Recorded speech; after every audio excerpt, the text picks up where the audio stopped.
Hi, welcome to the Conversation Shop. I'm here with my very special guest, Mr. Mike Vandegrift. What you just saw was a snippet of a video by Childish Gambino called America. The video has a lot of symbolism in it.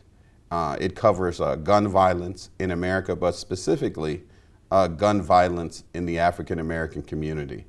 It takes us through Jim Crow analogies, Civil War analogies, terrorism. It takes us through the Charleston shootings. It takes us through just random killings. And the symbolism in the music is what I think is compelling and makes, quite frankly, Childish Gambino a genius. And I look forward to discussing the video with you and talking in detail about gun violence. Mike, why don't you start by telling my audience a little bit about you? Yeah, well, I'm Mike Vandegrift. I'm a resident here in Fitchburg, have been my whole life. Pretty much, I am an artist and a musician trying to become, bigger. Yes. So, yeah, I just came here to talk to you about some symbolism in this video. Okay, great. Well, let's just dive right into it, man. You know, the first couple minutes of the video begins, with his movements. I don't know if you paid attention to the movements or the audience really paid attention to the movements in the video, but the movements in the video were minstrel in nature. They were to bring you back to Jim Crow, the Jim Crow area, to get your mind back to thinking about the segregation, the blackface. Yeah. So as you watch the video, you see his eyes always bulging. If you pay attention to that, that's the minstrel piece to take you back to the olden times, the dancing, right? Right. They're always happy, right? Yeah, how people viewed them. How people viewed them. But But all of a sudden, that same minstrel guy leans over and pow. That's how the video starts. And if you notice, the music changes. Right after that, This Is America. Right after that, This Is America, right? The music changes, beat switches up. It's very aggressive. Very aggressive. Switches to what? Trap music, right? Yeah, trap, the modern. Modern trap music, so old to modern, right? Yeah. So what do we hear in trap music now? Where do we hear trap music? Let's say, what do we hear in trap What do we music? hear trap- Violence Violence, drug dealing, killing. and guns, right? Yeah, guns, yeah. So let's talk to me about that first couple minutes of the video. Tell me how that moves you. What did you see, and what did that make you think about? I mean, for me, I saw a musical aspect of it. When the first guy sits down, he has a guitar, and I feel like he was playing kind of like a blues riff. And then when Childish Gambino shoots him again, like you said, that trap music comes on. That's kind of like Childish killing the old music. Symbolism of here's what's new. And this is what's new in America. And this is now America. I like that. I think that's one of the reasons I wanted you on the show, because I wanted to see the way that a young person, a person a little younger than me, would see it, and a person that's a little older would see the video as well. Because I'm curious now. Let me ask you a question. Did you notice or were you curious about why he was dancing the way that he was? I definitely noticed the way he was dancing, the way it was. Maybe I didn't know at first what it was, connecting to.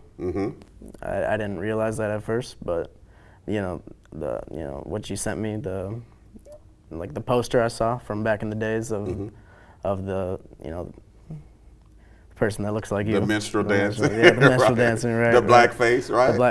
Just all the happy and just right.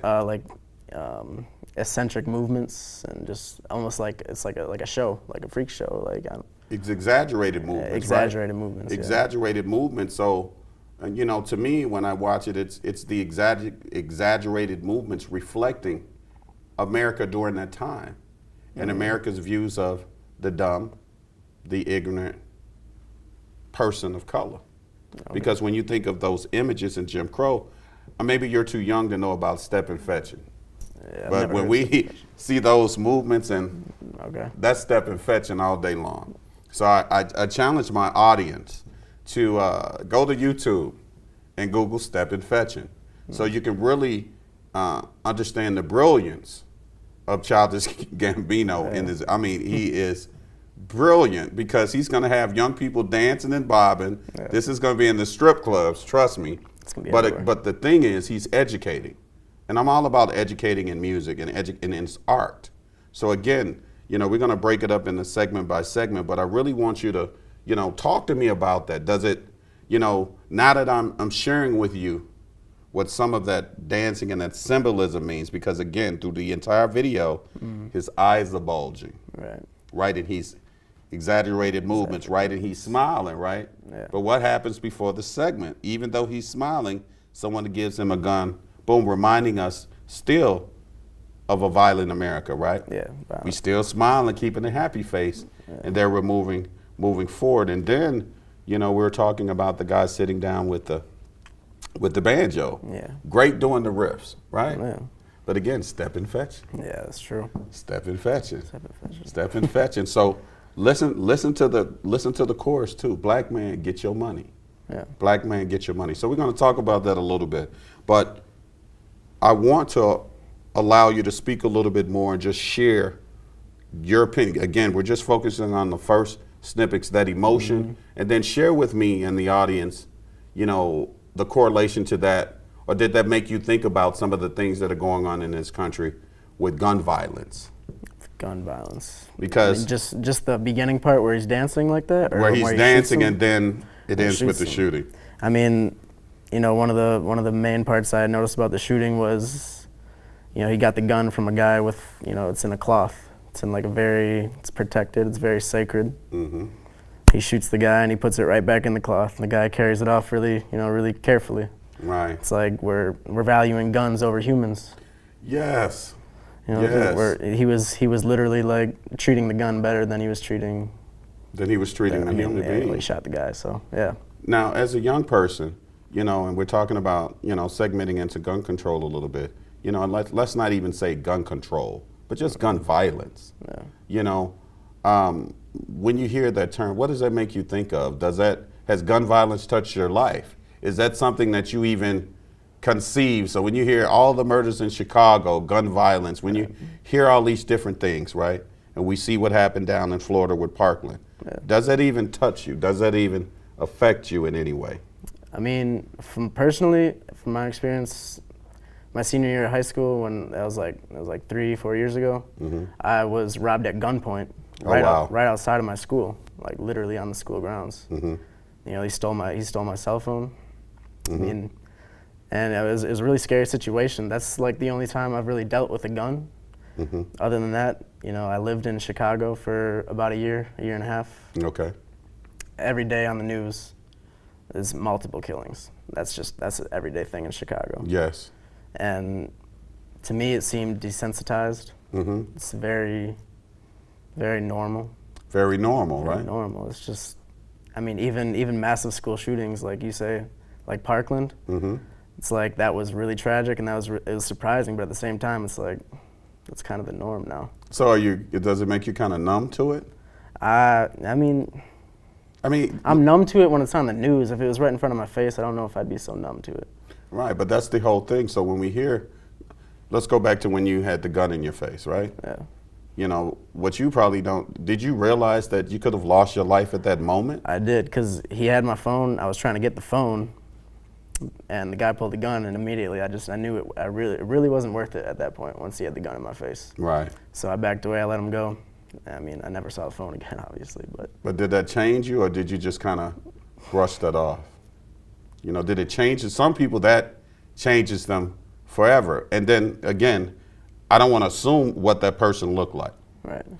Did that person look like you, or did that person look like someone that looks like me? Someone looks like you. Someone that looks like me. Yeah. Now, when someone goes to that kind of situation, they can use that to take that same situation and project those images and that negativity onto everyone else that looks like me. Right. Right. I mean, I just. So tell me, I'm gonna let you talk, but tell me, because you got to be like I like you. Right. So tell me, how did you literally tell me how did you kind of put it in its place and not project that off to everybody else? I mean, I've grown up around. I mean, black people. I mean, I have a whole bunch of black friends. So I mean, it didn't really affect me that he was black and he pulled the gun at me. It was just the fact he pulled the gun. Yeah, it's just the fact that somebody pulled a gun on me. Right. And so it didn't really affect anything how I view people in the future after that incident. It just made me a lot more aware of pretty much anybody can do that anytime. It made you more careful, right? It made me more careful. More cautious. More cautious, a lot more, watching things around me. Now, did it make you want to get a gun? Not at all. Not at all. It made you go, okay, let me kind of be aware of who's around me and make sure I don't get caught slipping. Yeah. That's like what we like to say, right? Yeah, slipping, yeah. But one of the words one of the analogies that you used was normal, desensitized, right? Yeah. Because it's almost like, someone got shot today, okay, let me go back to eating. Right. So, and I was asking that question a couple different ways because your response is not surprising, but surprising. Yeah, exactly. Right? Because it's a validation of how young people respond to violence in this world. And to go back to the video, I think Childish Gambino does a great job, really in the first part, because that's what he's illustrating. He's illustrating that violence in America, we're making this transition from the old to the new, and during the transition from the old to the new, life is not valued, right? Yeah. We're numb to it. Life It doesn't matter, right? We're numb to it. Yeah, Right? exactly. We're numb to it. I mean, movies, media, everything. It's killing, violence, sex. It's just, I mean. It's the everyday thing, right? Yeah, I think we are very desensitized to it. Now, as a young person, does that concern you? That's never really crossed my mind, it being a concerning factor, to be honest with you. Okay. I can definitely see looking at it, I mean, just thinking about it right now, I can definitely see why it would be concerning.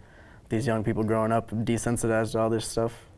Right. What's the future going to hold? Exactly, what the future is going to hold. Yeah. Well, let's hold that thought. When we come back from the break, we're going to come back and we're going to delve into the second piece of the middle portion of the video, America from Childish Gambino, but we're going to talk a little bit more about gun violence and the fact that we're getting desensitized by the violence and all the violence and the terrorizing and the police brutality and all these crazy things that are going on in our society. We're so desensitized by them that they're becoming acceptable. Oh, yeah. So when certain levels of violence become acceptable, then in order for you to be shocked, the violence has to increase to a different level. So to me, that concerns me. So we'll be back on The Conversation Shop. Thank you.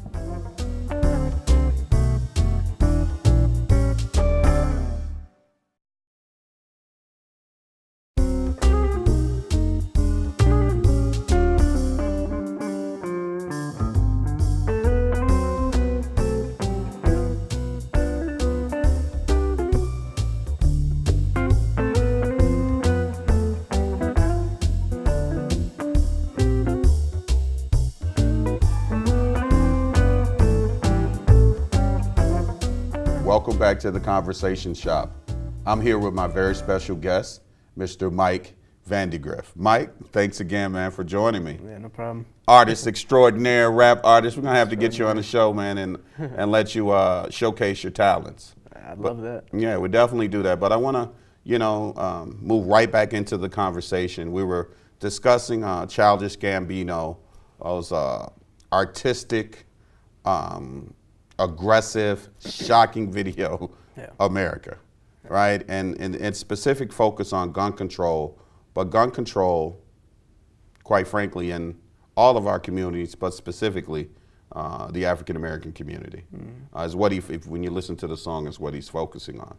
But on the first segment, we were talking about the fact that you had been robbed before at gunpoint. Yeah. And you had suggested and talked about violence being everywhere. You see it in games and all these different things. And you kind of suggested that, hey, it's kind of the norm.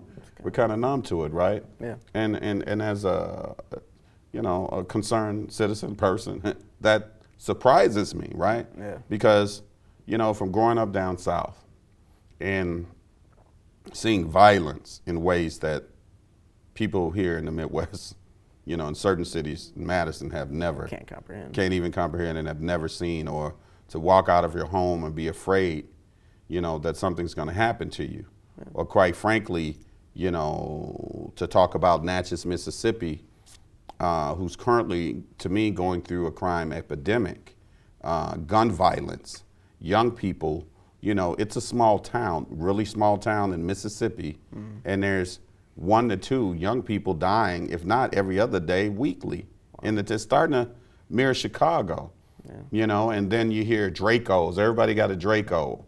Everyone has 9s. I'm like, are you kidding me? I got to go to the grocery store and there's a Draco in the car. Right. Who wants to participate or be around those kinds of things? And to me, when we're in communities and societies where we know that's going on, but that's okay. That's normal. So when I hear you say to me, it's kind of normal, I want you to kind of talk to me about that a little bit and share with me in detail, if you don't mind, your perspective, other friends' perspective. Give me the grit, someone your age in the streets. Why is it normal? I want to hear that, if you can share that with me. I mean, I can try. I mean, it's normal because that's what we're surrounded by.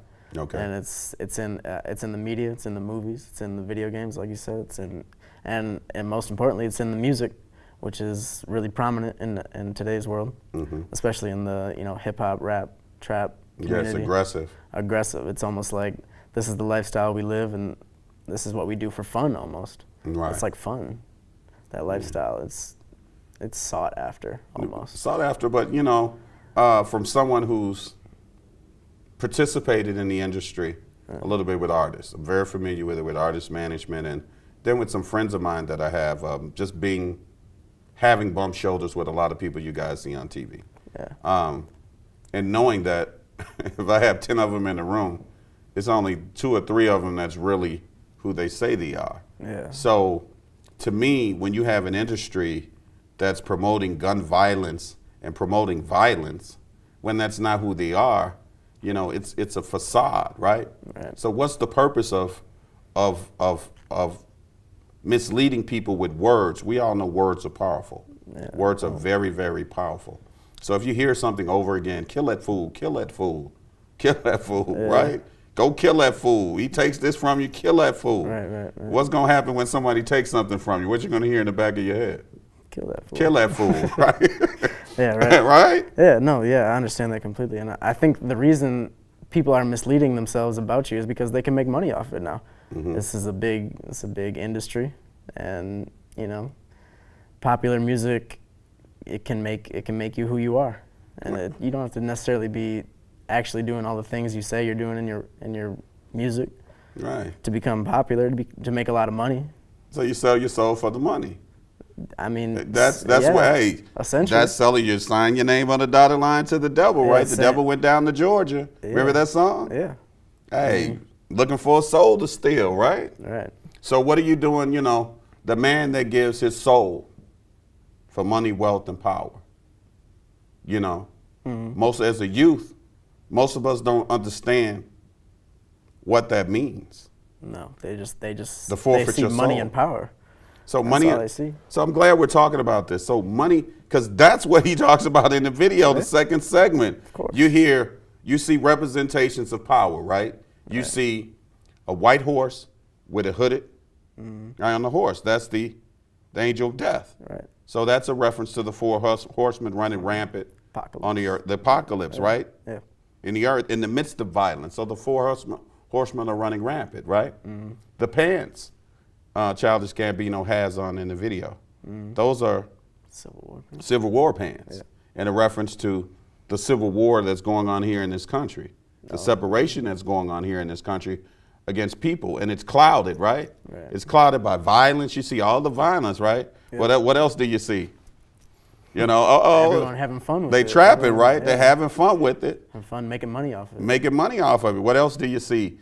Kids sitting up in the rafters with what? Yeah, with cell phones, phones. Yeah, videotaping. So now we're videotaping everything, right? Desensitized to violence and diminishing the value of life. Yeah. And to me, as a person of color, because he says, black people, get money. Black people, get money, right? Get your bag. Get your bag. Get in, yeah. Get your bag. So we're selling our souls. Yeah, not For money. Not realizing what it does to the community when Not- you do that. Not realizing what it's doing to the community, not realizing what it's doing to ourselves. Because the same person trying to get the bag, what happens? You got crabs in a bucket, right? So I'm trying to get the bag, he's shot and killed, right? Yeah. Other person come behind him trying to get the bag, he's shot and killed, right? Another person comes behind him, he's trying to get the bag, shot and killed, right? Yeah. So guess what happens not in communities that mirror that, but specifically in the communities he's talking about, right? Where we lose our leaders. Right. Because the leaders come from the youth, right? So you don't have a chance to morph from being a caterpillar into a butterfly. Tupac talks about that all the time, Yeah. right? He had to be a youth and make mistakes in order to become who he was going to be as a man, right? Yeah. So now with all of this gun violence, what we're finding, not only, because they talk about, yes, it's an epidemic in the African American community, but there's people that look like you that are getting murdered and killed every single day. Absolutely. And I'm sure you don't see it in the news, right? Not So as we can much. talk about that, Yeah, right? yeah. But you don't see that in the news, Right. right? But let's be real. There's people that are getting killed that look like you and I every single day, right? There's people around the world. That's what this video is also suggesting. He's talking about America, but it's a mirror of the world. There's people in Korea being killed. There's people all over the world dying every single day, Yeah. and we don't seem to care. We seem to want to disconnect ourselves from it.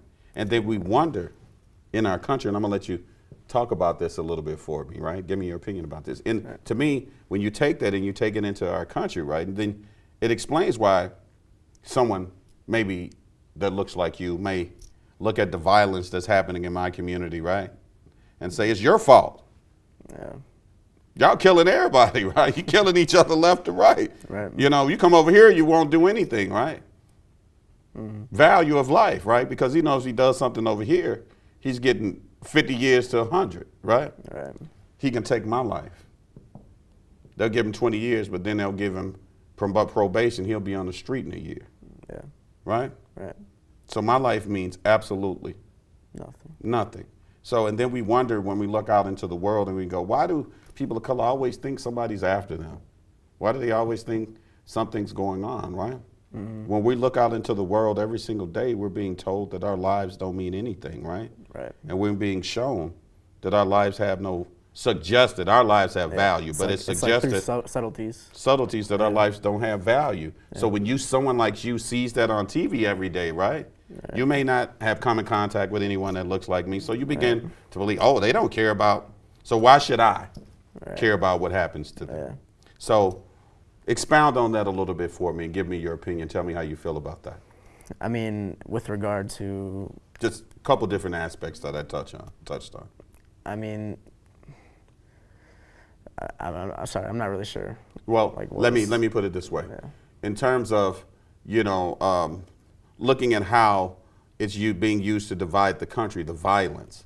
You know, how someone like in the video, Childish Gambino, really talks about this quest in the African American community for money, right? This big quest for money and this chaos that's caused by this quest for money and the murders that are happening because of that. Yeah. So from someone like you, the vantage point looking into my community, right? And you see all of this crime and these killings happen. We talk about gun control because the question we have is why can Parkland get all the news, right? When it's a white kid or somebody white getting murdered. But when it's someone black, we don't hear about it, right? So basically what I'm asking you is to give me a peek behind the bush and kind of express to me why do you feel there's a difference in the valuing of black life, meaning when you see all these black people being killed over here, does it bother you? Does it seem out of the norm? Should something be done about it? Or when you see the same thing happening over here to someone that looks like you, they're getting 80 years, right? And everybody's in a hoorah. So can you give us some perspective about that? Does that make sense? Yeah, I mean, I don't think killing should be normal anywhere. Right. I mean, obviously it's more rampant in the poorer communities and segregated communities, but I mean, I feel like those communities don't have the same opportunities, the same advantages as other communities that don't have these same, these problems. Okay. There's a reason why the communities that have the problems do. Okay. And there's a reason why no one's going in to fix them, because it's very hard to fix that from the inside. Right. Well, we're definitely going to talk about it being. Let's talk about how we fix it. Right. You know, we're going to do that on one of the later segments on the show. So remember that we're going to talk about how to fix it. Yeah. But I want again just say to you that applaud you for coming on the show and being willing to talk about this. So on the next segment, I want to give you an opportunity in the beginning to kind of just share with me your opinion about. I want you to really think about this, but share with us and my audience just your opinion about gun control again. Define whether it's an issue for you. Let us know if it's something that you think needs to be addressed, how you like to see it addressed, and overall, how do you like to see people come together and get around it? Okay? Yeah. We'll be right back on The Conversation Shop.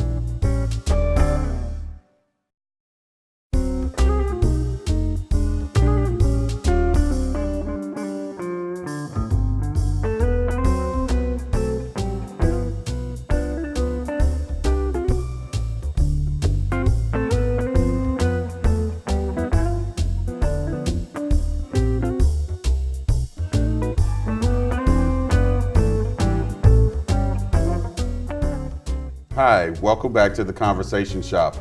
I'm here with my very special guest, Mr. Mike Vandegrift.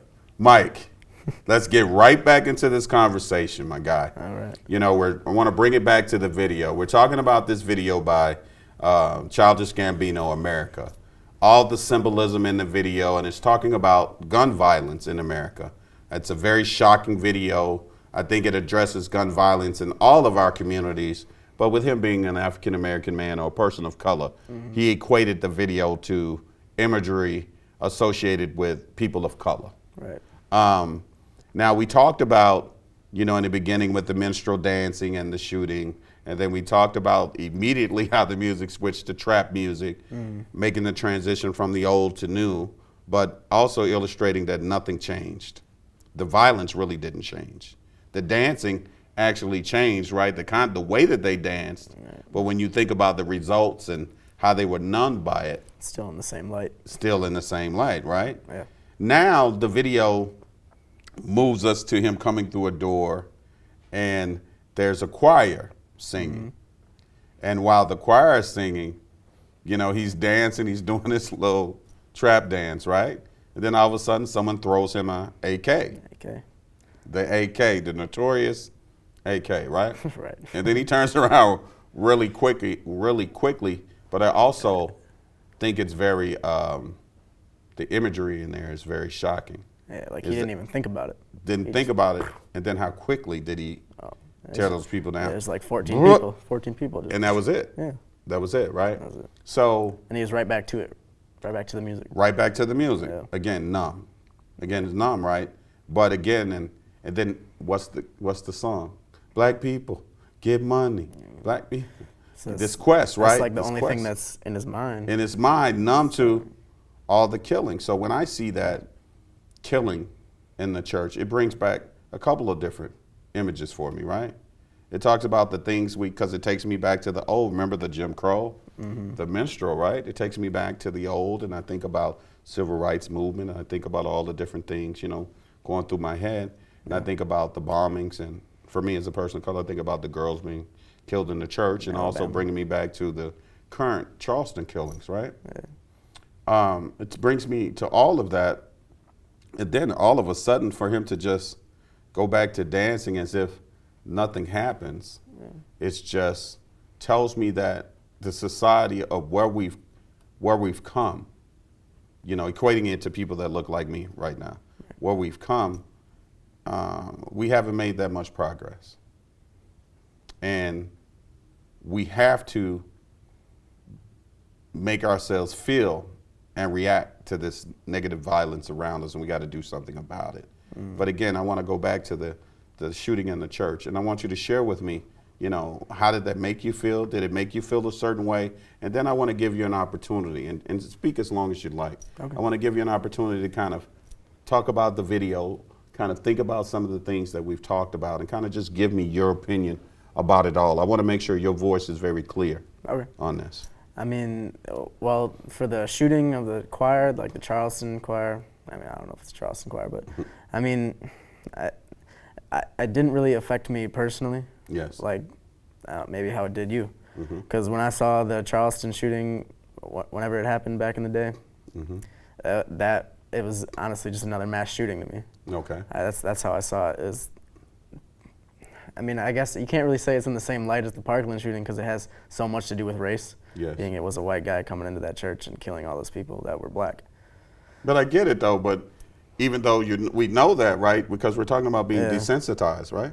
Yeah. So it's just another mass shooting. Yeah, I just thought it was another mass shooting. I can see how it would definitely affect other communities in other certain way, and how that whole imagery would have a certain other effect on somebody else. Right. But to me, it was just He Was America. Again, though, going back to the music, that church choir, it's kind of like the old time, black people music. That's what they did back in the day. Yes. And he totally wiped all them out. Yes.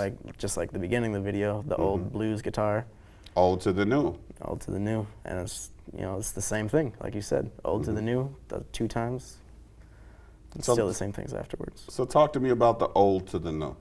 Okay, I know the old. So someone like us, an older person, a parent, right? We want to know what's in the minds of you. What's in your head? Like, how do you see the world?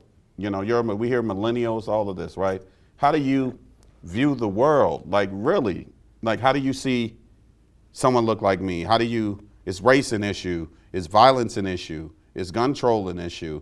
Or is it only an issue, and no disrespect, okay, but this is questions. What we'll ask is, or is anything an issue, it's only an issue if it affects you? Right. So can you elaborate on that? I just share with my audience. We want to know how you feel. Let us out. Let it out. No, it's definitely not just an issue if it only affects me. I know that, but I had to. Yeah, right, of course. But I mean, it's really, when you're young, it's really hard to, notice like problems that don't really affect you because Right. you're so, in tune with yourself. You're so trying to make yourself a person in the society. I try to find you. You're trying to find yourself, and it's just, if you're not directly in the problem, Right. it's hard to see that problem unless it's portrayed by like the news outlets that desensitize it a lot. Okay. And yeah, I mean, So let me ask you this then, in terms of gun violence and some of the things that were brought up in the video, let's talk about the police shootings a little bit. When you saw those things, and then right after that you'll see another situation with someone that doesn't look like me, right? Right. So tell me, did those situations affect you differently, or did you have opinions on that, or were those situations still lumped in the bucket of just another shooting of somebody? no, like police shootings, when that kind of stuff happens, that it kind of affects me in a way of I get a little bit more scared for myself because when like a white policeman shoots a person of color or whatever, and it's not really justified. We've seen plenty of those. Yes. Like within recently, absolutely not justified. It makes me wonder what society is going to think of me. Right. Because they think I'm going to be just like after people like that. I hear you. I'm judgmental like that because that's not me. I'm not judgmental. I'm not. I mean, of course, everyone is, but I really try not to judge based on like first looks. I understand. You try to come from a good space. Yeah, good space. And I feel like all those happenings with the police shootings definitely comes from a place of judgment. Of I see you and I judge the book by its cover. Right. I'm glad you brought that up because I just want to make a quick statement. I think a lot of us, when we talk about race or racism and discrimination and prejudice, I think a lot of us don't really understand what that even means. Because, and for my audience, when I'm on the show or when you hear me talk about racism, right? Racism is about power. Yeah. So when you hear systemic and institutionalized systems, we're talking about racism and racist systems. Yeah. And then when you're talking about prejudice, right? Prejudice is something that goes on between individuals. Yeah. So I think when, let's say if you're young and you say, Cedric, my mom moved to a black neighborhood And the whole time I was in a black neighborhood, they beat me up because I was the white guy in the neighborhood, right? Right. That was prejudice. It's prejudice. Yeah. Has nothing to do with being racist. Nothing. Nothing to do. And you will hear those examples in the community by people that look like you and say, well, someone was racist towards me. What they were was they were never racist because they're not in a members of a group Right. to have power It's not like over you. systematically. To do something designed. to you. Right. Yeah. What he did, you got someone that was a knucklehead that was mad, and he was prejudiced against you. And that prejudice turned into something that was discriminatory. Right. Now, when you talk about discriminatory, now we're walking the line because prejudice in action becomes discriminatory, right? So I can discriminate against you and say you can't get in my car because you look like you, right? Right. So it's a little bit about power, but it's a little iffy, right? Okay. But then when you talk about discrimination, I'm not going to hire you because you got long hair or you got gray eyes and glasses, right? Right. Then that's a problem. So I think when we navigate things here in the world, we don't really understand and have a grasp on what we're really talking about. And I think a lot of times when you have people that look like you and look like me that have conversations about race or discrimination, or I share my opinions or my experiences with you, I think a lot of times it gets interpreted through the wrong lens. Would you agree Yeah, or disagree? I agree with that. I agree with that. Because I mean, if you're not on the same page to begin with, you know, Mhm. you're not really going to be communicating like you should be. Okay. And it's just, you know, very different perspectives that I don't think people really exactly know about yet. Okay. So tell me this, you know, as a young person, you know, before we go into our last segment, you know, how do we pull people together? You know, how do we get around all of this violence? You know, like when you look out into the world, right? Yeah. You have all these dreams, these aspirations, these goals, right? And as an older person, I tell you, I extend nothing but blessings and positivity to you. That's what I want for all young people, Right. no matter what they look like, because I think we're all the same, okay? Let me say that. But as you look out, you know, what concerns you? Like, you know, what do you want in this world? Can you share that with me? And again, take it through some of the imagery you're seeing and not getting all detailed about it, but just the video, the violence that's in it that stands out, right? The gun violence, because if that's the way our world is going, then that scares me. Right. So as a young person, does that scare you? And then just share with my audience where you're at. I mean, no, it doesn't. It doesn't scare me to where we're going because I guess I haven't been around long enough to see what things can become. You know. Right. So it's pretty normal for me that this is, and you know, it has been escalating throughout the years, but the escalation is now normal for me. Okay. The violence, the escalation. You know, next year is going to be more violent than this year. Wow. That's just. It's the truth. Wow. I think that is the truth right now. And you know, as far as bringing everyone together, I think that's the $1 million question in America right now, right? Right. How to really bring us all together, because there's just so many cultures. There's so many. So do you think we're really? Let me ask you this question: do you think we're really as separate as the news tries to project it, or do you think that's a game? I don't think we're as separate. I think news people try to get headlines, they try to get views, and they try to provoke emotions with those headlines and what they put in those articles. I agree, because it suggests that people like you and I don't exist, right? Right, exactly. And yeah. we know that people like you and I interact on a day-to-day basis Exactly. from a good space every single day, right? Yeah, that's why it's hard for me to, you know, really see like this crazy America, because I feel like I'm surrounded by normal people. I hear you. Let's talk about that a little bit on the next segment, okay? Okay. We'll be right back on The Conversation Shop.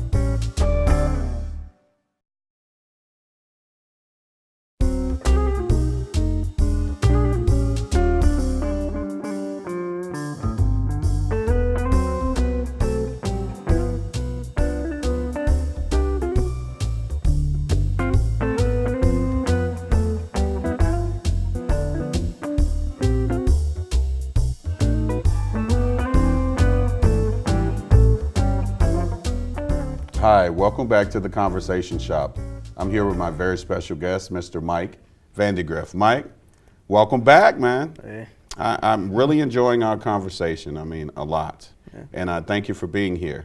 Now, in the last segment, you know, we've talked about being numb, and we've talked about gun violence and different perspectives of gun violence depending on what vantage point or viewpoint you're viewing it from, whether you look like me, look like you, right?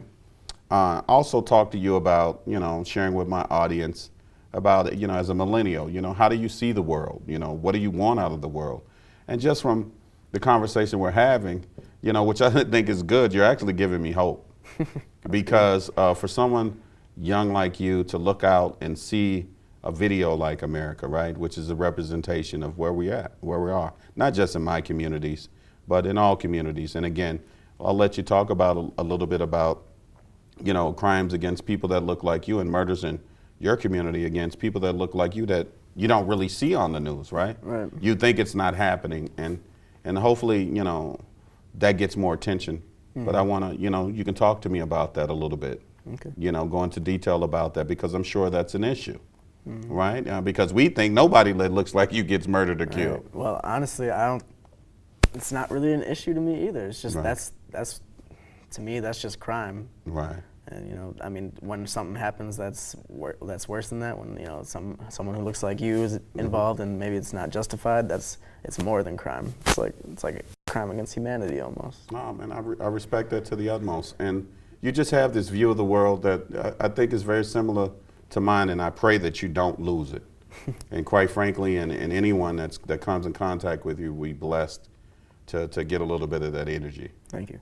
And what I mean by that is, you just have a very hopeful view of the world. And I look at everything that's represented in that video kind of as the storm, right?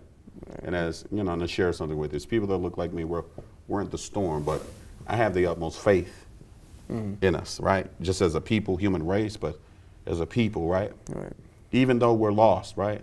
These chains are breaking down, and there's people that become enlightened, and we start to realize that we can't make it unless we come together, right?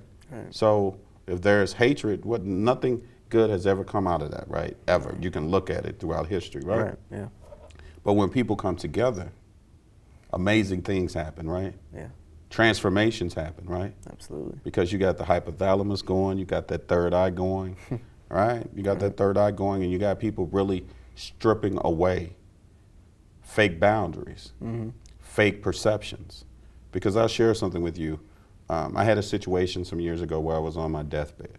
Oh, yeah. Okay, like literally didn't know if I was gonna live the next day. Wow. And the clarity that I got from that was this: all petty differences, all the things that you thought meant something, the person you thought you didn't like because of whatever reason, for me, it meant absolutely nothing. And what you learn is to strip it away. So my wish for my audience in this conversation is to strip it away. There's nothing, the things that we put between us to say separates us are fake things. There's absolutely nothing that separates us. We're all bound and tied to one another, and we die together, we cry together, we live together, we eat together, because when the dust settles, we all want the same things. Right. But again, I just really had to say that because in talking to you and your perspective, it kind of takes me there. But going back to the last part of the video, not to lose sight of it, it takes him running in the dark, right? And again, I want to stress his eyes are bulged and he's running. And for me, it's a representation of the runaway slave, right? The slave mentality. And it also is a representation of how, and I can't speak for all black men, but the people that look like me and the conversations that I have, it's really a representation of the fact that we feel like we come out of the womb running. And what I mean by that is we're trying to live, we're running from death. We have racism. We have people that don't look like us wanting our demise. We got people that look like us wanting our demise. Right. We go into our communities, we see all this violence for our demise. So every single day we feel like we're dodging all these landmines just to live. Like, I thought it wasn't, even though I come from a good family, I thought it was an accomplishment to be 20 years old. Really? Literally, I can literally tell my audience I never thought I was gonna make it. Wow. I thought it was an accomplishment, like an old man accomplishment. 20? And 20. Because you see other people passing and dying all around you. Right, that's the norm. It's the norm, right? Again, talking about this numbness, gun violence, because what I'm talking about is gun violence. That's how they were getting killed. They were getting shot, boom, dead. Okay, I don't care about you, boom. You did this to my mother, boom. You beat me up, I can't handle myself, boom, right? Yeah. You going to school trying to get on the bus, they want to rob you, boom, Petty right? things. Yeah. And it's all people that look like me. Yeah. And, you know, it makes me really sad because last but not least, the video to me is an illustration or representation of images of self-hate that we have, people that look like me, that we have, and we have to break those tides. We have to break that. Self-hate, calling for things, calling for public, I call it public lynchings, right? What I mean by that, lynchings have changed, right? If you have a call out to the public, right, to not purchase something, to not do this, right, to affect someone financially, publicly, his family, when you want to affect someone in every aspect of their lives to destroy them, that's a lynching. It's a lynching.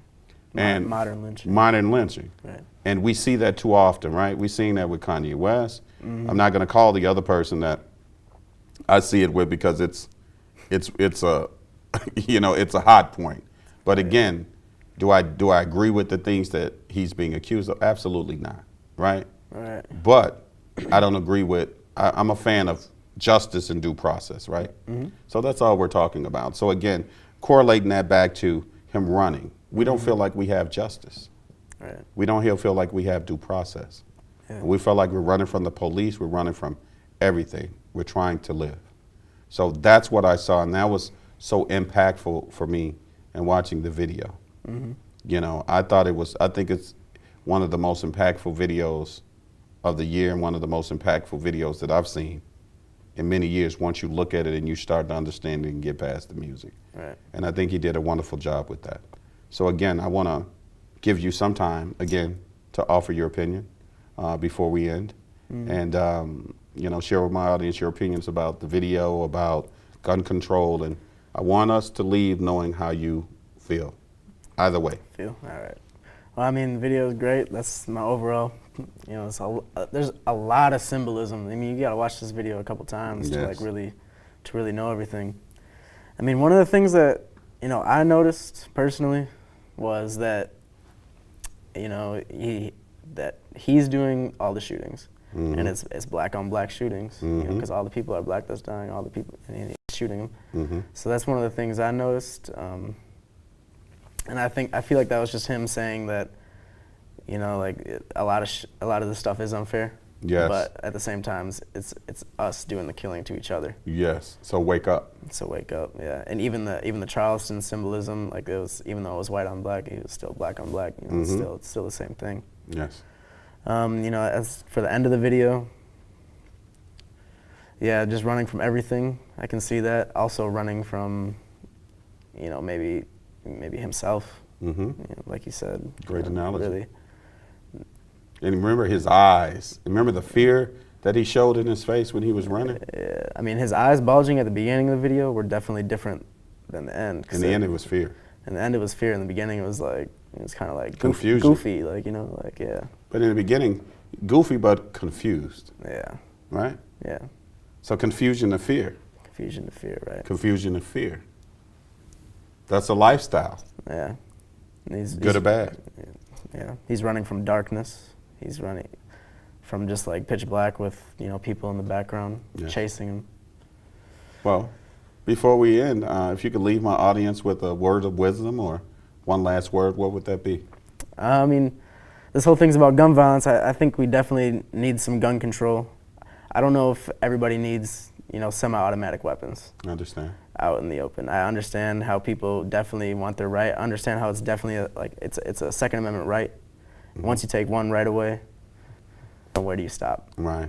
You know, but I think there needs to be some sort of regulation on it that's not so laissez-faire. Okay. Do you see things getting better or getting worse? Honestly. I mean, honestly, right now, with who's in the White House, I don't see anything getting done.